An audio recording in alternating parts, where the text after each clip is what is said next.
Oke, baiklah Ananda semua. Hari ini kita belajar geografi yang materinya tentang potensi dan persebaran sumber daya pertanian, perkebunan, perikanan, dan peternakan. Nah, apa aja potensi dari sumber daya tersebut? Nah, kita akan pelajari hari ini.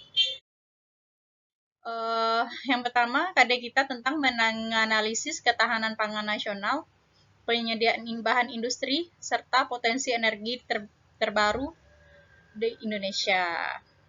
Dan indikator kita hari ini tentang potensi dan persebaran pertanian, perkebunan, perikanan, peternakan di Indonesia untuk ketahanan pangan.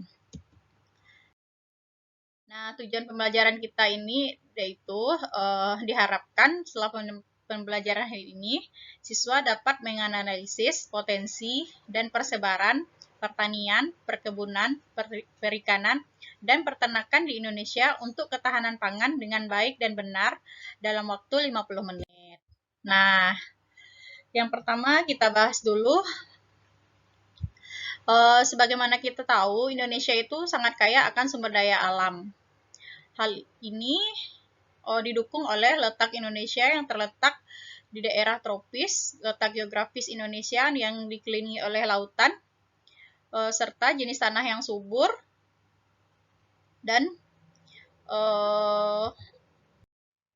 luas wilayah Indonesia yang sangat luas, yang dimana terdiri dari 2/3 perairan.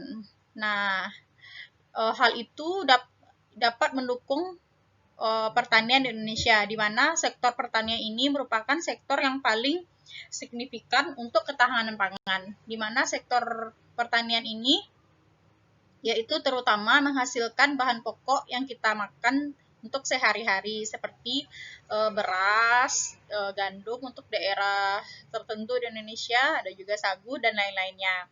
Nah, faktor-faktor tersebutlah yang mendukung pertanian di Indonesia yang sangat melimpah. Menurut BPS atau Badan Pusat Statistik, lahan pertanian dibagi menjadi dua, yaitu lahan sawah dan lahan yang bukan sawah. Apa lahan sawah ini? Nah, ini dia. Lahan sawah itu yaitu lahan pertanian yang berpetak-petak yang dibatasi oleh pematang. Saluran untuk menahan air yang biasanya ditanami padi sawah tanpa dipandang di mana lahan tersebut diperoleh. Lahan sawah itu terdiri dibagi juga di berapa macam ya. Ada pertama sawah irigasi, yaitu sawah yang aliran pengairannya dari irigasi. Yang kedua, lahan sawah tada hujan, yaitu lahan sawah yang pengairannya berasal dari air hujan. Yang kedua ada polder. Polder ini sejenis lahan sawah yang berada di kiri kanan sungai. Lahan sawah polder ini agak jarang dipakai di Indonesia karena dipakai oleh petani karena resiko yang tinggi. Kalau airnya meluap, maka itu akan rentan sekali ya. Yang selanjutnya ada lahan sawah pasang surut, yaitu lahan sawah yang pengairannya berasal dari pasang surut air laut. Selanjutnya ada lahan lebak, yaitu lahan sawah yang berada di daerah delta sungai. Selanjutnya ini ada lahan pertanian bukan sawah. Lahan pertanian bukan sawah ini biasanya ditanami oleh tanaman semusim ya, seperti lahan sawah yang pokoknya dia selain sawah, yang terdiri dari seperti kebun tegal, ladang, atau lahan kosong sementara yang tidak diusahakan lagi. Itu termasuk lahan pertanian yang bukan sawah. Ini ada peta persebaran hasil bumi pertanian Indonesia, di mana ada dilihat dari peta di atas ya, lahan pertanian terluas, terutama yaitu sawah, terluas terdapat di Pulau Jawa dan Sumatera, di mana Jawa Barat merupakan sebagai penghasil padi terbesar di Indonesia. Sementara untuk luas lahan yang sawah terkecil terdapat di Pulau Maluku dan Papua. Itu jarang sekali ditanami oleh lahan padi sawah. Nah, yang kedua kita bahas yaitu potensi dan persebaran sumber daya perkebunan untuk ketahanan pangan nasional. Nah, bisa dilihat di sini ya, perkebunan.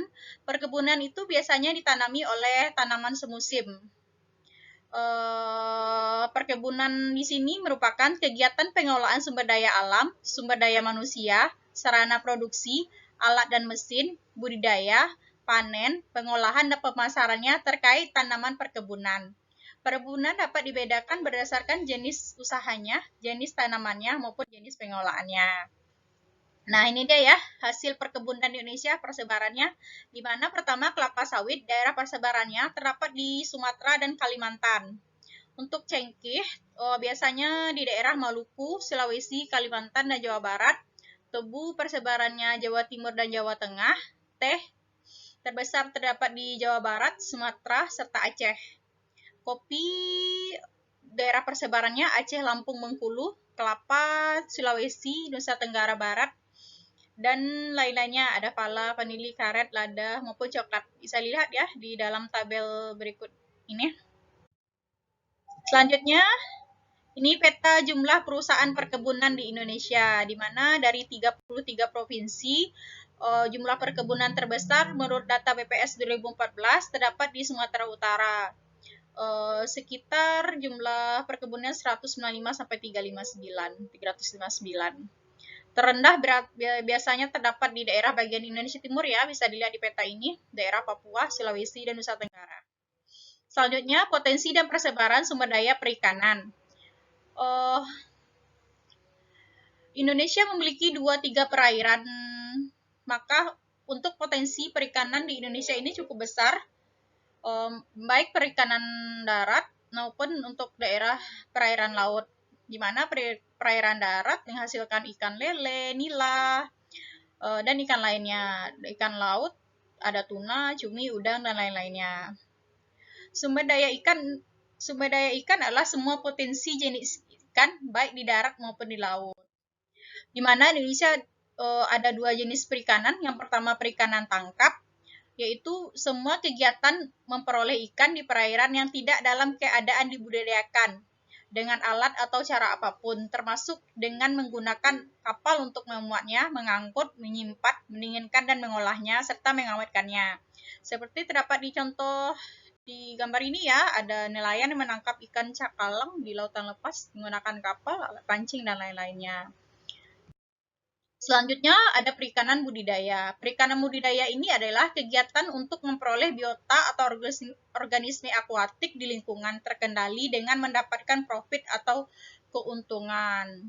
Perikanan budidaya dapat dikelompokkan atas budidaya ikan laut, ada tambak, ada kolam, ada budidaya keramba, ada keramba apung, dan lain-lainnya. Ini dia peta potensi perikanan budidaya di Indonesia. Ada potensi budidaya ikan tawar, air tawar ya, budidaya air payau, dan lain-lainnya. Bisa dilihat di peta ini ya, tersebar dari Sabang sampai Merauke. Yang ketiga yaitu potensi persebaran sumber daya peternakan untuk ketahanan pangan. Peternakan adalah segala urusan yang berkaitan dengan sumber daya fisik, benih, bibit, bakalan, ternak, ruminansia, indukan, pakan, dan alat mesin budidaya peternakan, panen, pengolahan, pemasaran, serta sarana dan prasarananya. Ini dia ya, berdasarkan apanya? Jenisnya ada peternakan hewan besar. Peternakan hewan besar di sini yaitu peternakan hewan besar biasanya mamalia yang berukuran besar seperti sapi, kuda, kerbau. Dan ada juga peternakan hewan kecil yang didominasi oleh hewan kecil yang seperti domba, kambing, babi, dan lain-lainnya. Yang ketiga ada peternakan unggas didominasi oleh itik, burung, dan lain-lainnya.